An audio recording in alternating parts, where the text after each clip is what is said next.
I love the British Dyslexia Association. They do such wonderful work. They provide a huge range of services and support, and they are strong advocates for those with dyslexia. So I thought it would be great to invite the CEO of the British Dyslexia Association on the show to have a chat about how they do things in the UK and what are some of the lessons they have learnt along the way. After running the British Dyslexia Association's training department, Helen became the CEO in March 2018, with a focus on empowering dyslexics through lobbying, raising awareness, training and direct support. With a background in education and training since 1990 and qualified specialist dyslexic teacher, Helen began working for the British Dyslexia Association in 2002 and has been with the organisation for over 15 years. Thank you for coming on the show today. You have had an impressive amount of experience working in the field of dyslexia over the last 17 years from what I've been learning about you. What drew you to working in this space? Basically, both my two children are dyslexic, and so a lot of where I really kind of got fully immersed in all things dyslexia was when they first started within their sort of entry into education, and they just didn't fit. Is the only way I could describe it. You know, as a mother, I was sort of, yep, they're great kids. They're really bright. They, used to do lots of amazing things at home, and then they walked first day in school, and within a very short period of time, I was getting these reports back saying, oh well, they can't do this and they can't do that and they can't do that and they struggle with this, and it just didn't stack up for me. It was that ultimate contradiction as a parent, isn't it? That the child that you know and recognise at home isn't the child that is being described to you in school. And I was working in education anyway, and coming across other people within my sort of professional life who I was thinking, well, you're clearly very able, you're clearly very bright, you've clearly, on the ball. So what is it that is getting in the way? So it all sort of came together. And in actual fact, my first connection with the BDA was through my local Dyslexia Association, who I sought out and went to talk to the guys there, who gave me loads and loads and loads of really useful support and information. And at one point they actually said to me, well, you're a teacher, so why don't you become a specialist teacher? And I was like, oh, that's a good idea. And that was literally the route into sort of the very much the professional life, immersed in dyslexia, sort of both personally and professionally. And I think there's a lot of people who have similar experiences with their children. Yeah, definitely in Australia, the parent advocacy groups have made significant progress and change for children in Australia at the moment. It's been fantastic to see. Yeah. So is dyslexia genetic in your family? Oh, yeah. Oh, yeah. And it's really quite funny in that, I sort of was very open with my children about dyslexia, and then kind of other various family members have said, oh well, actually I did that and I do that, and so it's been real sort of a journey of discovery, both sort of within close family and within extended family as well. Yeah, our journey's been very much the same, I think. Once I was diagnosed, and then parts of my immediate family were diagnosed as well. So it's interesting how it all unfolds. Yeah, it is. And with the work that we do at the BDA, we quite often will say have a child for an assessment, and then when we're sort of talking to the parents after that and going through the results and things, that we then discover, and then the parents say, oh well, that was my experience. And equally, we get a lot of adults coming for assessments who will say, well, my child is really struggling at school, and it reminds me of me, and I want to find out if I'm dyslexic. So, there is that real sort of strand that runs through families that impacts across all generations, really. Yeah, and I mean, we've been watching the work you do really closely, because you do such amazing work in the UK, and your model of service delivery and advocacy is something that we're trying to work towards in Australia. And would you be able to talk to us a little bit more about the type of work that you do? So you do assessments. I mean, the BDA is an incredible organisation. We do a huge amount. So historically, I mean, the BDA started about 40 years ago, and it was founded on parents who came together, a small group of parents who came together because they were unable to get dyslexia recognised and therefore couldn't get support for their children. So they kind of came together to form this support group for themselves and also to lobby for change. So the BDA is still very much a membership organisation with local dyslexia associations spread around the UK. We now expand our membership, and it has individual members, professional members and organisational members alongside. So one of our sort of key functions, I guess, still is to support those groups at a local level by providing sort of a national umbrella. And it's that national side that then lobbies for change at both local and government level. So we're very much still sort of, our roots are still very much in a membership organisation, but we've kind of expanded that now so that we provide a voice at national sort of and policy level. So, and as part of that sort of charitable arm, we also provide a free helpline, and through that we deal with thousands of calls and emails a year. And then we've kind of morphed as well into being also a service provider, because obviously as a charity we also need to generate funds to support some of our charitable work. So we run an assessment service for adults and children and in the workplace as well. We also deliver a huge amount of training. So we do a lot of face-to-face training, e-learning and blended learning. And many of our courses are either as standalone or now running right the way through to accredited courses that will lead to specialist teacher qualifications. So we have bucket loads of conferences, webinars and events. We also have our international conference, which is in May 2021, so that's every 3 years. And one of the things that we've rolled out more recently over the last sort of 18 months is road shows for parents. So those travel around the country, and it's really about getting to the root of where parents are struggling or they've not got good information. So we do that in partnership with a number of sort of friends of the BDA to provide sort of information on dyslexia, some legal information on technology, and also around sort of the impact on the family and the confidence, self-esteem, that kind of thing. And then we're also, we're very busy. We set the standards as well for specialist dyslexia teachers. So we accredit organisations who run those programmes. We develop frameworks of best practice and quality assurance. So we've got our Quality Mark, our Dyslexia Smart Awards, and then our BDA Assured Awards. So we're kind of trying to bring everything into one place, both as ensuring quality services for training and assessments and accreditation, but also really staying in touch with our roots that are our membership and what's happening on the ground, so that we can feed that back through into our policy work, because I think that gives us great credibility in that we are, very in touch with what parents and individuals are experiencing on the ground. Sounds amazing. We're a long way off having any type of organisation like that in Australia, though we are forming.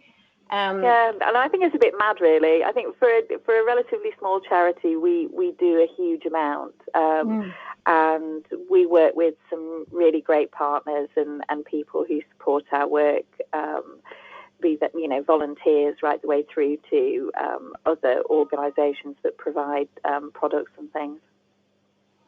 That's fantastic. And you started at the BDA as a trainer, and then you transitioned to the role of the CEO, which would have been very exciting for you. Yeah, I just feel sort of like I've been in.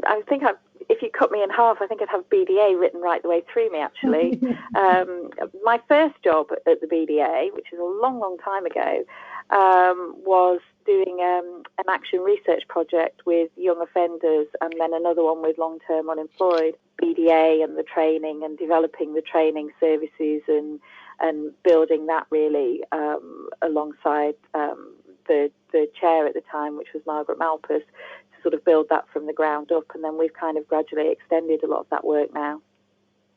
And so over that time, from the Action Learning Project through to your training now to being the CEO, what have you seen, what changes have you seen come through during that period? A lot, but not as much as I would have liked to have seen, I guess. So I think over that time we've seen dyslexia as a term, as a name, become much more widely known. But that said, there are still many myths and many misunderstandings attached to it, and it is still something, the credibility of something that some people feel that they can challenge, even though, you know, it is something that now is being recognised for sort of 40 years. I think more recently we've certainly seen the support available to individuals in mainstream education dwindle. We kind of had a really good period following the Rose Review where there was some really positive change, but I think more recently we've seen that sort of tail off. And we're now in a position where, you know, parents still have to fight really hard just to access support for their children. Although in actual fact their rights to that support are now enshrined in laws. So, you know, it kind of goes in peaks and troughs. You get sort of some small wins and then you maybe get a big win and then it kind of dips again. I think within sort of special educational needs, and there is this sort of cyclical sort of roundabout where some things are in vogue and some things aren't. And really, you know, what we need to be developing is a very consistent mainstream approach where all of this stuff is embedded within a mainstream setting. Yes, you're right. And I think what appears to be in vogue at the moment really is this big movement around neurodiversity and coming from that really strong strength-based approach. And I've seen a lot of that coming out of the UK. And in Australia, we're the neurodiversity really is more focused on autism rather than the inclusive dyslexias and ADHDs.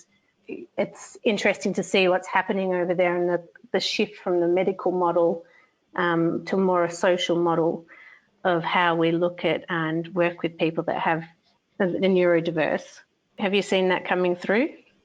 Yeah, I mean, I think the neurodiversity banner has been quite useful in many ways, and it's sort of captured quite a lot of interest alongside the sort of strengths-based approach and the celebrating of those strengths, which is quite right, and they are there, and you know, they are very important, and they are vital in order to move sort of organisations and industry forward. We need those new innovations. We need those big picture thinkers and problem solvers. I think there is a risk around that under that banner of neurodiversity that the individual aspects of each of those things under that banner kind of gets diluted. So in some cases, you know, the sort of differences between individuals kind of gets lost. So, I mean, we know that dyslexia co-occurs with lots, you know, can potentially co-occur with other things, but equally we need to sort of focus on the needs of the individual, because the individual should be kind of front and centre, and everybody will be different. So just sort of putting people under a broad banner without actually drilling down into the individualised nature of all of this is perhaps slightly at risk of diluting what those individuals need. And I also think, you know, if you are in a position where you've had opportunity to tap into those talents and strengths and abilities, it's great. But we're still seeing far too many people who are hindered by their life or educational experiences. That means kind of they never get the opportunity to utilise the strengths that they might have, because they their life chances are restricted by the educational experiences that they've had, if that makes sense. Yeah, I couldn't agree with you more. I mean, I'm doing my doctorate in the social and emotional wellbeing of young people and adults, specifically in Australia at the moment, and also dyslexia in the workplace, and speaking to employees, and the majority of them are struggling to see their strengths when day to day it's such a challenge for them. And I think you're right in that it loses, it does dilute by putting us all together and then focusing on one area, because the people we see coming through are really struggling as well, and it's hard to find that balance. We even have parents saying that how do they explain it to their child, because their child is struggling, but then there's this big push to say, well, it's all strengths at the moment. So I feel like we're in this really catch-22 around how we move in this space at the moment. Yeah, I mean, a lot of the work that I've done over the years is with young offenders and adult offenders. And in those circumstances, you can't help but feel sometimes that if their dyslexia had been identified earlier, then perhaps their choices might have been different. That isn't to say that's always the case. But in order to utilise those strengths, you need to be in a position where somebody recognises them, and that's great. But there also needs to be the support systems underneath that to ensure that any challenges that somebody experiences are well supported, in order that those strengths can be sort of tapped into and unleashed. So we need to be honest and straightforward about saying, yeah, there are certainly these potential strengths and abilities, but equally we need to mainstream and ensure that the support is available to that individual so that they can tap into those talents, at the same time addressing some of those challenges. From an employment point of view, it's important that an employer recognises that, yeah, they absolutely need those talents, but there may be stuff that they need to do to ensure that that individual is supported effectively in other areas so that they can maximise the potential of that employee. And so our organisation, we have our main focus is 16 and over, and really working with those people that have fallen through the gaps and supporting them. And so what do you think workplaces can be doing holistically so that we could support not just people with dyslexia, but across the board? What strategies do you think they could be putting in place to support dyslexics, but then have a dyslexic standard, if that makes sense? Yeah, absolutely. And we do a lot of work in this space here. So I think there's a number of things that we've noticed and have actually done a bit of a survey on that make a difference. One of the biggest issues for both the individual and the employer is around disclosure. So the individual feels anxious about disclosing, which then means that maybe they struggle more and don't get the support. And so it's that kind of, the employer is quite often willing to support, but they don't know who or what or how. So I think there's a number of things. One of the things we've noticed particularly is about putting dyslexia very much on a mainstream agenda. So, for example, having a senior person within an organisation talk about dyslexia very openly is quite a strong driver for individuals employees within that organisation to become more open and discuss it.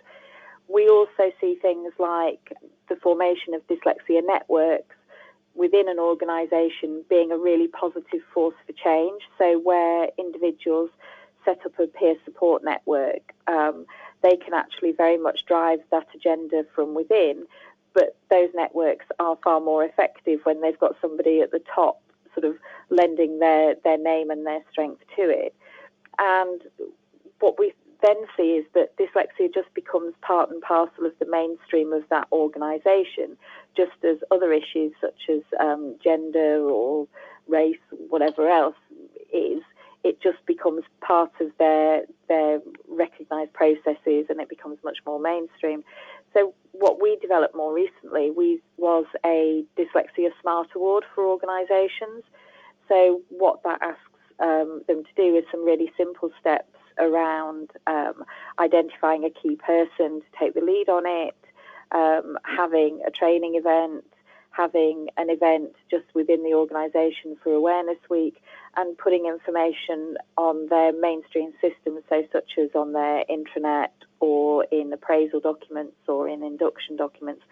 And in that way, it just kind of, as I say, it just mainstreams it across the organisation, so it becomes something that is very openly talked about and discussed, and it encourages people then to disclose and support each other. The other thing that we do quite a lot of is obviously training for organisations, but sometimes that's quite light touch, so it might be something like a lunch and learn, which is just a very general sort of discussion around dyslexia. And at those sort of sessions you might get dyslexic employees, you might get line managers that's got somebody they're managing who's dyslexic, or equally you might get parents of dyslexic children, because one of the factors within this, as I know as a parent of dyslexic children, is that if you're an employee and you're struggling with your children, you bring that stress into the workplace. So it kind of also moves it into a slightly broader health and well-being agenda as well for parents of dyslexic children within an organisation. And so those sort of light touch events are really useful. But what we also have is we train in-house workplace needs assessors, so that an organisation then has within itself the capacity to move very quickly and seamlessly to do a workplace needs assessment for somebody who needs it, and put in place the support and the reasonable adjustments that will then help and enable them to carry out their role. And that's very useful for embedding that support within the organisation itself, but also making the referral and route very quick, so you're not leaving people to struggle. There's a clear sort of process embedded that people can follow to then access the support, and that works. So when all of that happens and it all comes together, what you then end up with is a very inclusive organisation where dyslexia is just something that is very mainstream. Well, they're fantastic strategies and really valuable to hear, because, I mean, at the moment we don't have workplace needs assessors at all. Right. So there's still a significant amount of work to be done in the workplace, and for us it's the very beginning. We're just raising awareness that dyslexia actually exists in the workplace. And we've tried to do what you've done with your awards, but we have an annual gala. And so last year it was someone, a leader within a community member that was leading in dyslexia. And then this year we brought in the workplace, but we didn't have any workplaces that could stand up and say they were doing anything around dyslexia. So we broadened it out to just supporting people in inclusive environments to start with. So we've got quite a long way to go. Yeah, I mean, I think all it takes is for a few people in a few high places to sort of come out and talk openly about their dyslexia, and that really can be a positive driver, where they're talking about maybe the struggles that they might have had, and then how they've overcome them, and how, you know, how dyslexia now helps them in their lives. And we've certainly found that was a big force for change, and it's still a big force for change in individual organisations. We've started with the podcast, so trying to have a variety of a mixture of people that come on the show, but some that are famous in Australia or have been quite successful, to try and help encourage others to come out and disclose. But at the moment, it's still baby steps, I think. Yeah.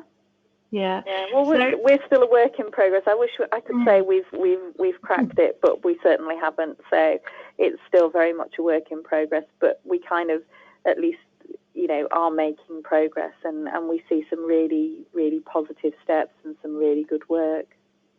Yeah, it sounds like it. And you're right. I mean, there are peaks and troughs, and depending on who's in government and what the priority is as to then how we continue to raise awareness and work in this space as well, I think. But there are big shifts happening in Australia, which is really exciting to see at the moment at both the state and federal level.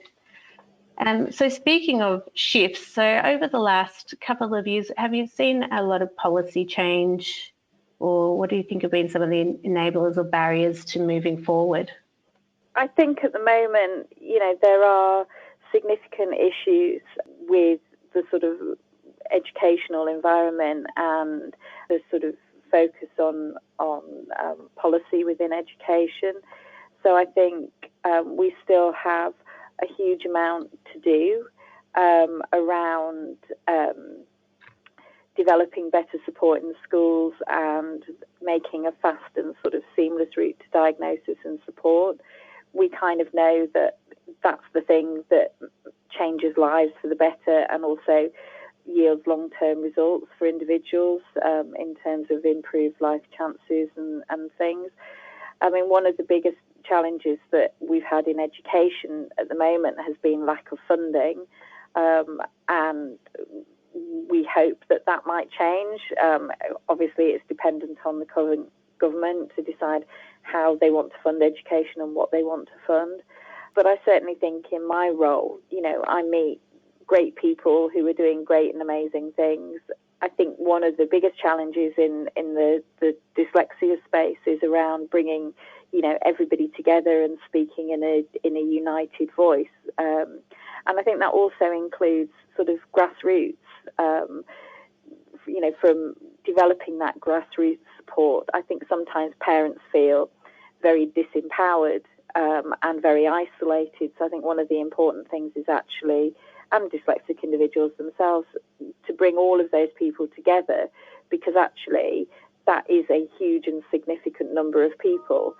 And if they speak as one voice, then they have the potential to actually move forward with significant changes. It is just a question of making sure that there is, a route for that voice to be heard. Have you found it hard to advocate because dyslexia sits across all facets of someone's life? So whether it's mental health, education, workplace, corrections, employment. So there's a number of different sectors that you have to bring together if you're wanting to look at the whole lifespan. Have you found that challenging, or is that how you approach it? No, I mean, I think we as an organisation take a very sort of inclusive and holistic approach. So we have obviously a focus on education, but we also have sort of strands within our activity around adults and around employment and around, sort of mental health and such. So I think it's really for us as an organisation to bring all of that together and then to act as that uniting voice for all of those strands that represent all of those individuals. We're just starting to be able to try and bring everyone together to sit at the table, because it's really been very much an education focus in Australia. So it's looking at how do we get everyone together to address all the needs as you progress through your life, really. Yeah, and I think those needs change quite often. They change and they develop, and what might have been a big issue for somebody in education, might reduce as an issue, but then there might be something else that becomes more of a challenge for them.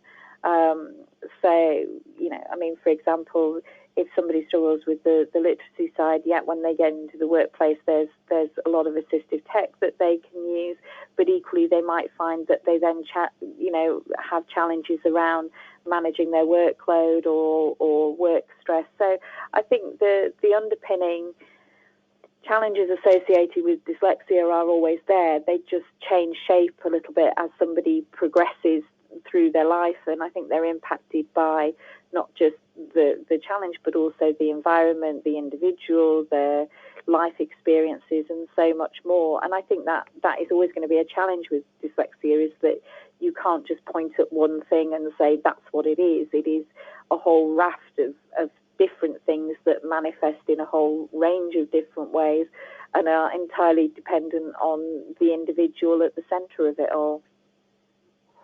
Yes, that's very true. And sometimes they get lost, I think. Indeed. Yes. And sometimes they get rebranded as being something completely different. I'm glad I haven't been rebranded. No, Not yet, no, anyway. but it does happen, you know, and I think we see that a lot with sort of in the workplace where somebody might, I don't know, be struggling with managing their workload, and they're just seen as being disorganised, and that being disorganised isn't related, it's almost viewed, I think, sometimes by people who don't understand as being a personal failure, and it's making those connections between actually, no, that's still the dyslexia thing, So I think it's also about raising awareness of, it isn't just reading and spelling. It manifests across all sorts of things in all sorts of different ways, and depending on the situation that somebody finds themselves in, then their needs will vary and be dependent on that.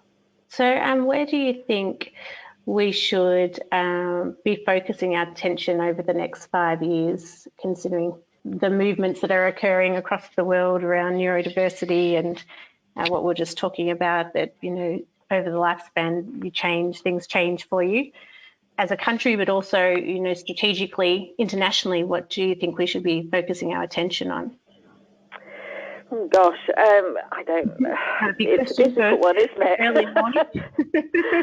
Magic wand time, I think.